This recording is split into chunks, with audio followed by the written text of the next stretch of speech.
एक बार एक अमीर आदमी एक बौद्ध भिक्षु के पास जाता है और कहता है, मुनिवर, मैं अपनी नींद से बहुत परेशान हूं। बहुत कोशिश करने के बाद भी मुझे देर रात तक और रात को सोने से पहले नींद नहीं आती। सभी के विचार मेरे दिमाग में घूमती रहती है और जब मैं सो जाता हूं तब भी मैं रात भर करवटें बदलता रहता हूं और जब मैं सुबह उठता हूं तो मुझे अच्छा महसूस नहीं होता। मैं थका हुआ और बेचैन महसूस करता हूं। कृपया आप मेरी इस समस्या का कोई समाधान बताएं। बौद्ध भिक्षु ने कहा, इससे पहले कि मैं आपको आपकी समस्या का समाधान बताऊं, मैं आपको गौतम बुद्ध की गहरी नींद के रहस्य के बारे में एक छोटी सी कहानी बताना चाहता हूं। उस आदमी ने कहा, जैसी आपकी इच्छा मुनिवर। बौद्ध भिक्षु कहने लगे, तथागत गौतम बुद्ध जब सोते थे तो पूरी रात उसी अवस्था में रहते थे, कभी करवट नहीं बदलते थे। रात को जिस अवस्था में सोते थे सुबह तक उसी अवस्था में रहते थे। गौतम बुद्ध का एक शिष्य आनंद था जो अक्सर उनके पास ही सोता था।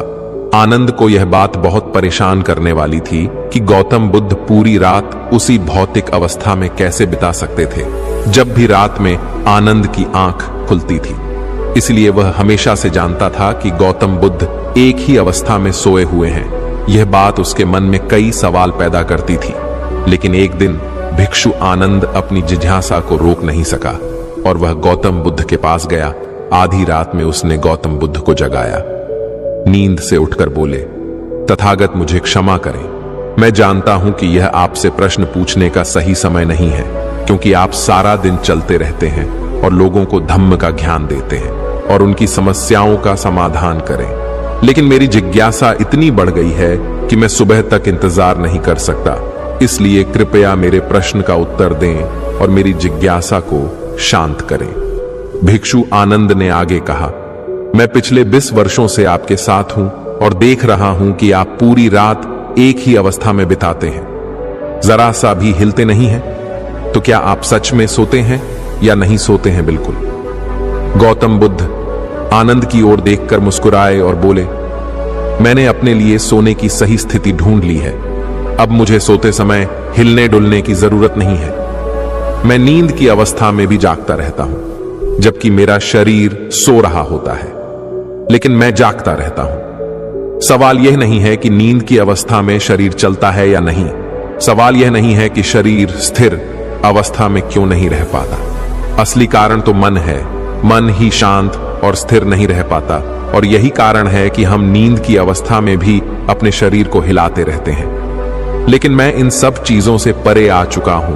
अब मेरे अंदर मन नाम की कोई चीज नहीं बची है। जब मैं सोने जाता हूं तो मेरा शरीर बिल्कुल शव जैसा हो जाता है। मन नाम की कोई चीज नहीं बची है। आनंद, क्या आपने कभी किसी मृत शरीर को अपनी अवस्था बदलते हुए देखा है? गहरी नींद की अवस्था में भी हमारा दिमाग ही यह सब काम करता है। एक बार जब मन स्थिर हो जाता है, मन शांत हो जाता है, तब आपका शरीर गहराई में चला जाता है। सो जाओ, लेकिन भीतर से तुम जागोगे। भीतर से तुम सब कुछ महसूस कर पाओगे। सोने के बाद भी तुम्हारी चेतना एक छोटे से जलते दीपक की तरह निरंतर प्रज्वलित रहेगी। कहानी खत्म करने के बाद बौद्ध भिक्षु ने अमीर आदमी से कहा, एक प्रबुद्ध व्यक्ति न केवल अपने शरीर को पूरी जागरूकता के साथ देखता रहेगा, बल्कि वह अपने मन को भी पूरी जागरूकता के साथ देखता रहता है। एक प्रबुद्ध व्यक्ति ऐसे ही नहीं सोता है। एक सामान्य व्यक्ति जब सोता है तो वह बेहोश हो जाता है। उसे अपने आसपास का भी पता नहीं चलता, इसलिए वह अपने सपने भी नहीं चुन पाता। लेकिन जब एक बुद्ध व्यक्ति सोता है तो उसे होश रहता है, जैसे सुबह उसकी आंखें खुली रहती हैं। उसी प्रकार एक बुद्ध व्यक्ति भी नींद में होता है। इसीलिए कहा जाता है कि एक बुद्ध व्यक्ति कभी नहीं सोता है। जब एक सामान्य व्यक्ति सो जाता है, वह नहीं जानता कि वह कब सो जाता है। लेकिन यदि आप जागने और सोने के बीच के उस छोटे से क्षण में जागते रह सकते हैं, जब हम सोने के बहुत करीब होते हैं, तो कुछ अद्भुत घटित होगा जो आपको जागरूकता के करीब लाएगा। यह सुनकर वह व्यक्ति बोला, मुनिवर, मुझे इतने गहरे अध्यात्म की बातें समझ नहीं आती। कृपया मुझे आसान शब्दों में समझाएं कि मुझे आसानी से गहरी नींद क्यों नहीं आती। बौद्ध भिक्षु ने कहा, ये 5 मुख्य हैं। देर रात तक जागने और आसानी से नींद न आने के कारण सबसे पहला कारण है बिस्तर पर सोने के अलावा कोई और काम करना।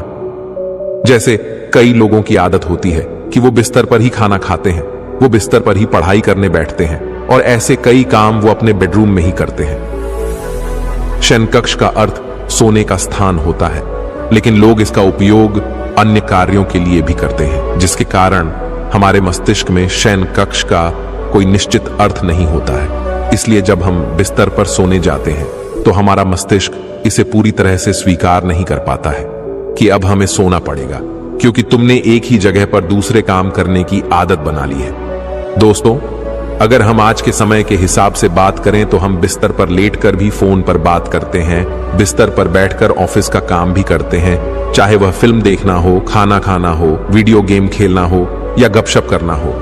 आजकल लोग अपना ज्यादातर समय बिस्तर पर लेटे हुए बिताते हैं, जिसके कारण हमारे दिमाग में बिस्तर अब सिर्फ सोने की जगह नहीं रह गया है। और ये एक बड़ा कारण है कि जब हम बिस्तर पर जाते हैं तो घंटों तक नींद नहीं आती। बौद्ध भिक्षु ने आगे कहा, बौद्ध आश्रमों में भिक्षु सुबह उठते ही अपना बिस्तर छोड़ देता है और फिर रात के समय ही वापस बिस्तर पर जाता है, जिससे उसके दिमाग को पता चल जाता है कि बिस्तर पर जाने का मतलब बिस्तर पर जाना है। गहन निद्रा। अच्छी और आरामदायक नींद न मिलने का दूसरा कारण है सोने का कोई निश्चित समय न होना। बौद्ध भिक्षु ने कहा, अगर आप सुबह जल्दी और पूरी नींद के साथ उठना चाहते हैं तो आपको रात में जल्दी और एक निश्चित समय पर सोने की आदत डालनी होगी। बौद्ध आश्रमों में रहने वाले भिक्षु हमेशा रोशनी लेते हैं और सोने से कुछ घंटे पहले एक निश्चित समय पर आसानी से पचने वाला भोजन करें और हर दिन एक निश्चित समय पर सो जाएं। तो इस तरह वे एक निश्चित दिनचर्या का पालन करते हैं। दोस्तों, अगर हम हमारी आज की जीवन शैली की बात करें तो ज्यादातर लोगों के पास न तो सोने का न ही उठने का कोई निश्चित समय है और न ही वे इस बात का ध्यान रखते हैं कि रात का खाना हल्का और जरूरत से थोड़ा कम हो, बल्कि उनका मुख्य भोजन है केवल रात्रि में है। वीकेंड पर वे देर रात तक जागते रहते हैं क्योंकि अगले दिन कोई काम नहीं होता है। अगर वे रात में फिल्म देखने लगते हैं तो चाहे कितनी भी रात हो जाए वे फिल्म पूरी करके ही सोते हैं। समय और जीवन के बीच कोई सामंजस्य और नियंत्रण नहीं है और फिर ये वही लोग हैं जो अगले दिन अधूरी नींद के साथ उठते हैं और पूरे दिन बेचैनी और थकान महसूस करते हैं। यौगिक संस्कृति में नींद को एक चमत्कारी दुनिया कहा जाता है। अगर आप नींद को समझ जाते हैं तो आप नींद में अपने अंदर बहुत कुछ पैदा कर सकते हैं और अगर आप नहीं समझे तो आप इसे खराब भी कर सकते हैं। बौद्ध भिक्षु ने आगे कहा, गहरी नींद न आना और सुबह उठने पर अच्छा महसूस न करना। तीसरा कारण है सोने से पहले नकारात्मक चीजों के बारे में सोचना। जिस तरह के विचारों के बारे में सोचते हुए आप सोते हैं, जब आप अपनी आंखें खोलते हैं सुबह में, ये पहले विचार हैं जो आपके मन में आते हैं। इसीलिए जब आप नकारात्मक विचारों के साथ सोते हैं तो सुबह आप उनके साथ ही जागते हैं। बिस्तर पर लेटे हुए जब हम सोने ही वाले होते हैं तब हमारा अचेतन मन सबसे अधिक सक्रिय होता है और इस समय हम जो विचार अपने अंदर पैदा कर रहे होते हैं, हमारा अचेतन मन उन विचारों को सीधे स्वीकार कर लेता है और उन्हें वास्तविकता में लाने का प्रयास करता है। हमारा अचेतन मन ऐसा नहीं कर पाता है। अच्छे और बुरे विचारों में से चुने। ये नहीं जानता कि हमारे लिए क्या अच्छा है और क्या बुरा। ये बस प्राप्त जानकारी पर काम करना शुरू कर देता है। इसलिए हमें सोते समय अपनी समस्याओं और नकारात्मक विचारों के बारे में सोचने की बजाय उन अच्छी बातों और चीजों के बारे में सोचना चाहिए जिसे हम अपने जीवन में पाना चाहते हैं। हमेशा रात को सोने से पहले और सुबह उठने के बाद उन बातों के बारे में सोचें जो आपके जीवन में सकारात्मक बदलाव ला सकती हैं। अच्छी और गहरी नींद न आने का चौथा कारण है गलत तरीके से सोना। बौद्ध भिक्षु ने कहा, आपने सुना होगा कि भारत में अक्सर कहा जाता है कि उत्तर की ओर सिर करके नहीं सोना चाहिए। ऐसा इसलिए है क्योंकि जब हम उत्तर की ओर सिर करके सोते हैं तो पृथ्वी के चुंबकीय खिंचाव के कारण हमारे शरीर का बहुत सारा खून मस्तिष्क की ओर जाने की कोशिश करता है और इसका कारण मस्तिष्क में पाई जाने वाली नसें बहुत पतली हो जाते हैं। इनके फटने का खतरा बढ़ जाता है और अगर कोई व्यक्ति बहुत बूढ़ा और कमजोर है तो उसकी मृत्यु भी हो सकती है। लेकिन आमतौर पर जो लोग उत्तर दिशा की ओर सिर करके सोते हैं, जब वे सुबह उठते हैं तो उनके सिर में तनाव महसूस होता है और वे पूरी रात बेचैनी में या करवटें बदलते हुए बिताते हैं। दूसरी गलती जो लोग अपने सोने की स्थिति में करते हैं वो ये है कि वो बस किसी भी तरह सो जाते हैं। उन्हें इस बात से कोई फर्क नहीं पड़ता कि उनकी रीढ़ की हड्डी सीधी है या नहीं। लोग अक्सर पेट या किसी भी चीज के बल सोते हैं, जबकि हमें कोशिश करनी चाहिए कि या तो हम सीधे सोएं या फिर बाईं ओर करवट लेकर सोएं। इससे शरीर के अंगों पर अतिरिक्त दबाव नहीं पड़ता है। सोते समय बहुत मोटे गद्दे का प्रयोग न करें, क्योंकि इससे आपकी रीढ़ की हड्डी झुक जाती है और गहरी नींद में बाधा आती है। इसके अलावा ज्यादा मोटे तकिए का इस्तेमाल न करें, इससे आपकी गर्दन ज्यादा मुड़ती है और शरीर में तनाव महसूस होता है और इससे आपकी गहरी नींद में बाधा उत्पन्न होती है। देर रात तक नींद न आना और रात भर नींद में बेचैनी का पांचवा कारण है अधिक मात्रा में और देर से पचने वाले खाद्य पदार्थों का सेवन करना। अगर आप रात के समय घुटन भरे और अत्यधिक तैलीय पदार्थों का सेवन करते हैं तो इससे हमारी नींद में भी खलल पड़ता है, क्योंकि इन पदार्थों को पचाने में बहुत अधिक समय और ऊर्जा लगती है। इसलिए अगर आप ऐसे पदार्थों का सेवन करते हैं तो कोशिश करें कि सोने से करीब 3 से 4 घंटे पहले इनका सेवन करें। व्यक्ति ने कहा, मुनिवर, मैं यह तो समझ गया कि गहरी और आरामदायक नींद न आने के क्या कारण हैं, लेकिन अब क्या आप कुछ ऐसे उपाय बता सकते हैं जिन्हें करने से हमें गहरी नींद लेने में मदद मिलती है? बौद्ध भिक्षु ने कहा, मैं आपको कुछ ऐसे काम बता रहा हूं जो आप सोने से पहले या उठने के बाद कर सकते हैं, जिससे न सिर्फ आपकी नींद गहरी होगी बल्कि आपके जीवन में सकारात्मक बदलाव भी आएगा।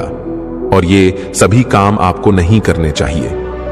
आप इनमें से जो भी 2 से 3 कार्य आपके लिए उपयुक्त हों वह कर सकते हैं। सबसे पहले कोशिश करें कि सोने से पहले गुनगुने पानी से नहा लें। नहाने से हमारा शरीर जागृत और तनाव मुक्त हो जाता है। आपने देखा होगा कि जब कोई व्यक्ति नहा कर आता है तो उसके अंदर एक सकारात्मक ऊर्जा का एहसास होता है। वह अधिक खुश और तनाव मुक्त नजर आता है। इसका कारण यह है कि हमारे शरीर का अधिकांश भाग पानी है और पानी हमारे शरीर का मूल अंग है। यदि संभव हो तो सोने से पहले अपने शयन कक्ष में किसी जैविक तेल और रुई का दीपक जलाएं। इससे आसपास के वातावरण में सकारात्मकता आती है। सोने से पहले थोड़ा पानी पिएं, इससे आपको काफी मदद मिलेगी। जब आप बिस्तर पर जाएं तो सोने से पहले कुछ मिनट के लिए ध्यान करें और आपके पास जो कुछ भी है उसके लिए आभार व्यक्त करें या अपने दिन में किए गए सभी अच्छे कामों के बारे में सोचें। सोने से पहले एक बार याद कर लें कि आप नश्वर हैं, आज आपकी मृत्यु हो सकती है। ऐसा सोचकर आप अपनी छोटी छोटी परेशानियों के बारे में चिंता करना छोड़ दें। सुबह उठते ही अपने दोनों हाथों को आपस में रगड़कर आंखों पर रखें। इससे आपका शरीर जागृत होता है और हमेशा दाहिनी करवट से उठना चाहिए। हमेशा रात को जल्दी सोने की कोशिश करें ताकि आप सुबह जल्दी उठ सकें और अपनी पूरी नींद ले सकें। तो ये थे कुछ तरीके जिनसे आप अपनी नींद को गहरी और आरामदायक बना सकते हैं। उस व्यक्ति ने बौद्ध भिक्षु को उसकी सीख के लिए धन्यवाद दिया और वहां से चला गया।